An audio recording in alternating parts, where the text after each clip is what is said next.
جب حق کے غلبے کا وقت قریب آتا ہے، جب ظلم کے خاتمے کا وقت قریب آتا ہے، جب کفر کے کلمے کے پست ہونے کا وقت قریب آتا ہے، جب دنیا میں امن و انصاف اور کلمہ توحید کے غلبے کا وقت قریب آتا ہے، تب اللہ تعالیٰ چھٹائی کا پروسیس شروع فرماتے ہیں۔ یہ ذہن میں رکھیے گا، اس سے پہلے تک تینوں قسم کے مسلمان ملے جلے رہتے، بالکل ملے جلے، ایک گھر میں تینوں قسم کے مسلمان پائے جاتے، ایک مسجد میں تینوں قسم کے مسلمان، ہر جماعت اور دینی اجتماع میں تینوں قسم کے مسلمان، ہر نشست میں تینوں قسم کے مسلمان، سب کچھ سب ایک ساتھ ہوتا ہے، ملے جلے رہتے کوئی۔ لیکن جب وہ وقت آتا ہے کہ جب اب دودھ الگ ہوگا اور پانی الگ ہوگا، جب اسلام کے غلبے کا وقت، میری بات کو غور سے سننا، بہت امید کے ساتھ اس مسجد میں میں نے یہ بات چھیڑی، بہت عظیم لوگوں کی طرف یہ مسجد منسوب ہے۔ ہم لوگ عام طور پر نعمتوں کی قدر زندگی میں نہیں کرتے، یہ ہماری مصیبت ہے۔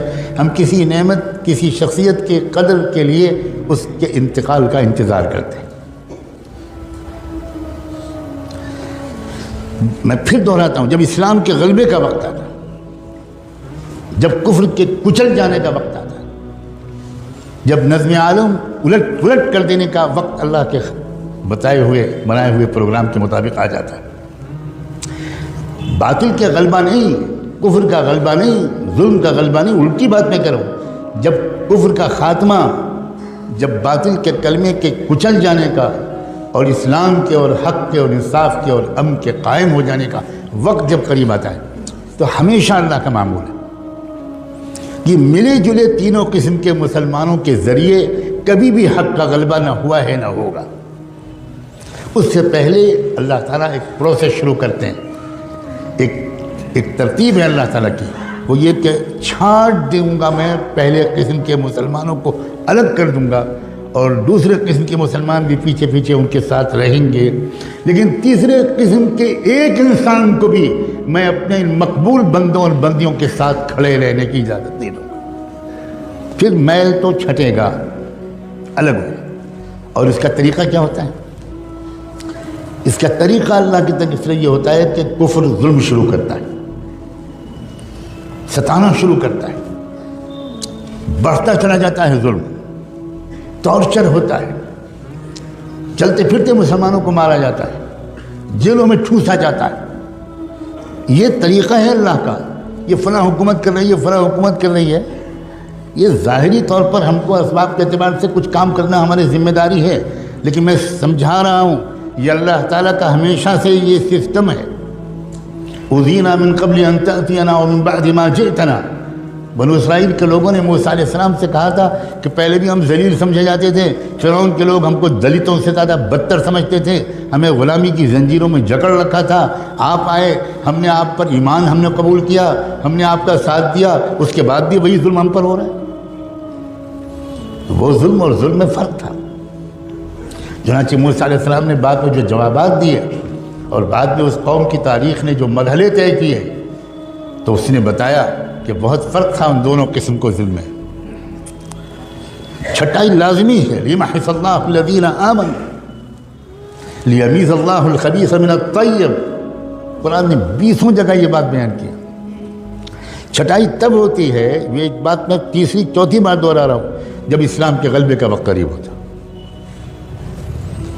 اس وقت اللہ تعالیٰ یہ برداشت نہیں کرتے کہ تیسری قسم کے لوگ یہ دوسری اور پہلی قسم کے والوں کے ساتھ رہے۔ احد کی جنگ میں اللہ کے رسول نکلے صحابہ کو ساتھ میں لے کر، اور یہ تیسری قسم کے لوگ بھی ساتھ تھے، جو اندر سے کچھ اور تھے، اوپر سے کچھ اور تھے، اور یہ بھی ساتھ چلے، مگر راستے میں 300 اس تیسری قسم کے لوگ حضور کا ساتھ چھوڑ کے الگ چلے گئے۔ کیوں الگ چلے گئے؟ اس لیے کہ یہ اللہ کے نظام کے مطابق ممکن ہی نہیں تھا کہ یہ تیسری قسم کے لوگ اس فتح کے وقت میں ان کے ساتھ رہیں، یہ ممکن نہیں، یہ اللہ تعالیٰ کبھی نہیں ہونے دیتے۔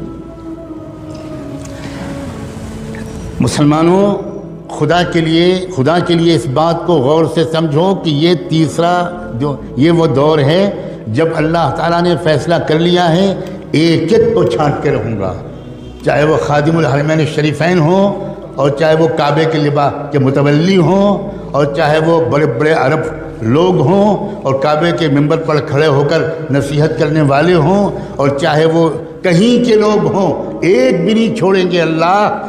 سب تھوڑے سے مٹھی بھر لوگ ہوں گے جن کو اللہ چن لیں گے، اور ان کے ذریعے سے پوری دنیا کے اندر ایسا انقلاب آ جائے گا کہ شجر و حجر بھی حیران رہ جائیں۔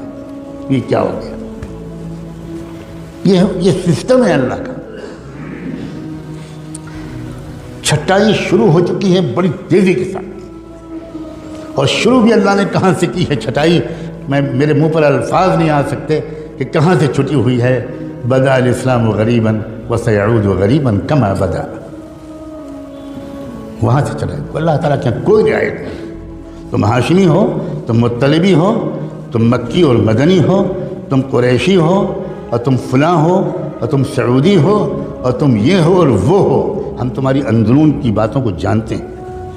وَمَن يَتَوَلَّهُ مِنْكُمْ فَإِنَّهُ مِنْهُمْ۔ یہ دور، یہ عام دور نہیں ہے، یہ چھٹائی کا زمانہ ہے۔ آخری موقع ہے سنبھلنے کا، آخری موقع ہے توبہ کا، اور اپنی وفاداری کو ٹھیک کرنے کا۔ صرف ٹوپی پہن لینے کا نام بدلنا نہیں ہے، صرف کرتا پجامہ اور داڑھی کا نام بدلنا بالکل نہیں ہے۔ ہمیں جائزہ لینا پڑے گا کہ کیا ہم اسلام کے وفادار ہیں یا اپنی پارٹی کے وفادار ہیں، اپنی سیاسی پارٹی کے وفادار ہیں، اپنے لیڈر کے وفادار ہیں، اپنے پیٹ کو شرمگاہ کے وفادار ہیں، اپنی ذاتی انٹرسٹ اور اغراض کے وفادار ہیں۔ قدم قدم پر ٹکراؤ ہوگا، قدم قدم پر ٹکراؤ ہوگا۔ ایک طرف تقاضا ہوگا اسلام کی وفاداری کا، اس میں ممکن ہے تکلیفیں آئیں، بالکل آئیں گی، بالکل آئیں گی، جیل بھی آئے گی، پھانسی بھی ہوگی، سزائے موت بھی ہوگی، فقر و فاقہ بھی ہو سکتا ہے، پتہ نہیں کیا کیا ہو سکتا ہے۔ یہ تو بالکل یقینی بات ہے کہ چھٹائی لازمی ہے، مگر عجیب بات ہے یہ حالات اور یہ چھٹائی، خدا کرے اتنی ہی بات سے آپ سمجھ گئے ہوں، یہ انتہائی شاندار مستقبل کی علامت ہے۔ بات الٹی ہے۔ اگر اسلام کا غلبہ ابھی دور ہوتا، ابھی اس میں کئی صدیاں باقی ہوتی، تو میں پورے یقین کے ساتھ عرض کرتا ہوں اس مسجد میں بیٹھ کر کہ ابھی بھی وہ حالات نہ آتے، نہ یہاں آتے، نہ یورپ میں آتے، نہ امریکہ میں آتے، نہ عرب میں آتے، نہ مشرق میں آتے، نہ مغرب میں آتے، نہ شمال میں آتے، نہ جنوب میں آتے۔ ہر جگہ حالات اسی طرح کے آ رہے ہیں۔ یہاں آپ کوس لیجئے کہ ابھی فلاں کی حکومت ہے، اور باقی جگہ یہ تو خداوندی ایک نظام ہے، اور اس نظام کو دیکھ کر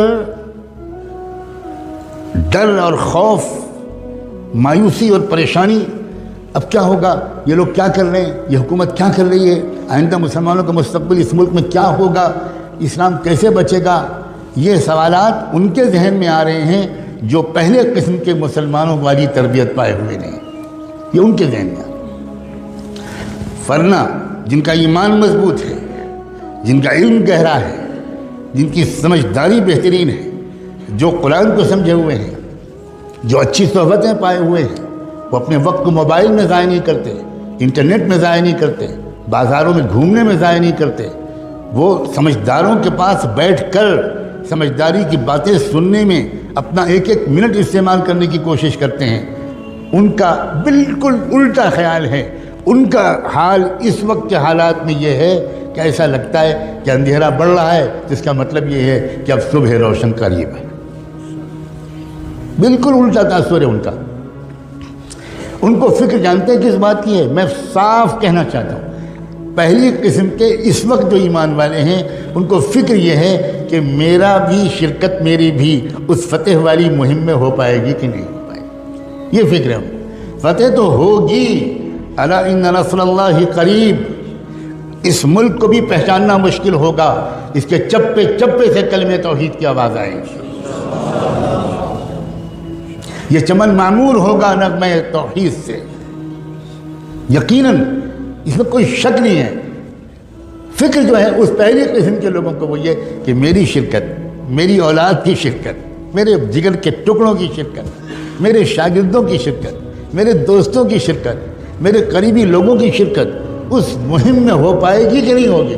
ہم تو نہیں کان پکڑ کے نکال دیے جائیں گے، ہم تو نہیں محروم کر دیے جائیں گے کہ نہیں تم نہیں شریک ہو، تم اس قابل ہی نہیں، ہم تم کو خوب پہچانتے ہیں، ہم تم کو خوب پہچانتے ہیں۔ لا تخرجوا، کیا ہے وہ جو کہا گیا تھا ان منافقین سے،